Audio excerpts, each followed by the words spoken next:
வணக்கம். அறிவை தேடுற நம்ம பயணத்துல பொதுவா 2 பாதைகள் இருக்கு. ஒன்னு நல்ல திட்டமிட்ட நேரா போற ஒரு ஹைவே மாதிரி, இன்னொன்னு சுத்தி வளைச்சு போற புதுசா எதையாவது கண்டுபிடிக்க உதவும் ஒரு காட்டு பாதை மாதிரி. இந்த 2ல எது சரி? எப்போ எதை நாம தேர்ந்தெடுக்கணும்? அத பத்தி தான் இன்னைக்கு நம்ம ஆழமா பார்க்க போறோம். நம்ம எல்லாருக்குமே கேள்விகள் இருக்கும் இல்லையா? ஆனா ஒரு சாதாரண கேள்விய ஒரு உறுதியான நம்பகமான பதிலா மாத்துறது எப்படி? அந்த பயணம் தான் ஆராய்ச்சியோட மையப்புள்ளி.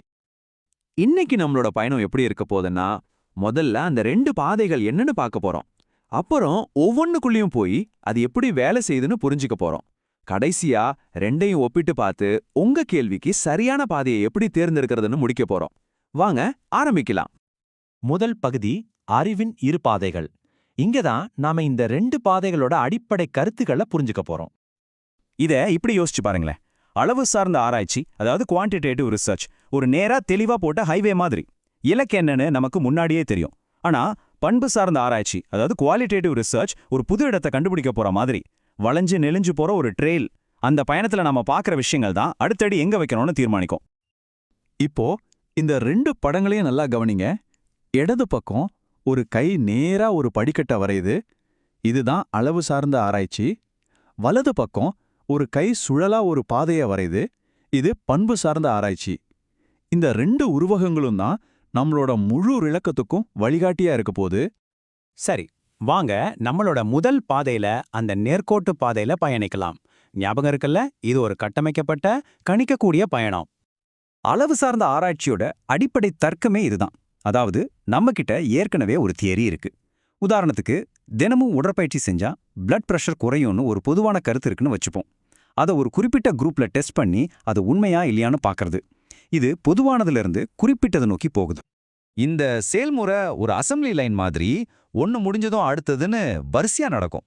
முதல்ல கேள்வி என்னன்னு முடிவு பண்றோம், அப்புறம் அதுக்கு ஒரு பிளான் போடுறோம், அடுத்து டேட்டா கலெக்ட் பண்றோம், அதை அனலைஸ் பண்றோம், கடைசியா முடிவை சொல்றோம்.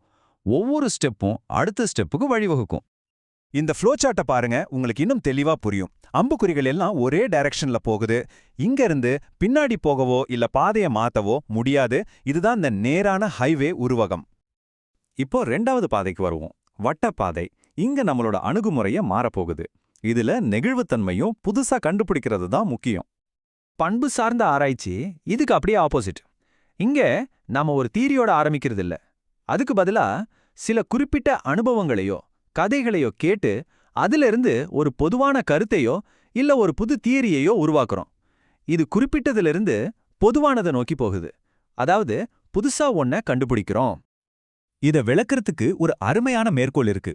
செயல்முறையின் முன்னேற்றம் ஒரு நேர்கோட்டை விட ஒரு வட்டத்திற்கு நெருக்கமாக உள்ளது அப்படின்னா என்ன? ஆராய்ச்சியாளர் டேட்டாவை கலெக்ட் பண்ணும்போதே அதை அனலைஸ் பண்றாரு. அதிலிருந்து கிடைக்கிற புரிதல் அடுத்த கட்டமா என்ன செய்யணும்னு முடிவு பண்ண உதவுது. இது ஒரு தொடர்ச்சியான சுழற்சி. இந்த செயல்முறை ஒரு வட்டம் மாதிரி போயிட்டே இருக்கும். டேட்டாவை சேகரிக்கிறதும் அதை பகுப்பாய்வு செய்யறதும் தனித்தனி ஸ்டெப் கிடையாது. ரெண்டும் ஒன்னோட ஒன்னு பின்னி பிணைஞ்சிருக்கு. இதோட நோக்கம் எண்களை எண்றதில்ல, ஆழமான அர்த்தங்களை புரிஞ்சுக்கிறது. இது ஒரு தொடர்ச்சியான கற்றல் பயணம். சரி, 2 பாதையையும் தனித்தனியா பார்த்துட்டோம். இப்போ வாங்க ஒரு ஹெலிகாப்டர்ல ஏறி மேல இருந்து இந்த 2யும் ஒன்னா வச்சு கம்பேர் பண்ணி பார்க்கலாம். இந்த டேபிள்ல பாருங்க, வித்தியாசம் பளிச்சுன்னு தெரியுது. அளவு சார்ந்த ஆராய்ச்சி ஒரு தியரியை டெஸ்ட் பண்ணுது. ஆனா பண்பு சார்ந்த ஆராய்ச்சி ஒரு புது தியரியை உருவாக்குது. ஒண்ணுல நிறைய பேர்கிட்ட இருந்து டேட்டா எடுப்பாங்க, இன்னொன்னுல கொஞ்சம் பேர்கிட்ட இருந்து ஆழமா டேட்டா எடுப்பாங்க. ஒன்னு எண்களை பத்தி பேசுது, இன்னொன்னு கதைகளை பத்தி பேசுது. கடைசியா இதெல்லாம் நாம ஏன் தெரிஞ்சுக்கணும்?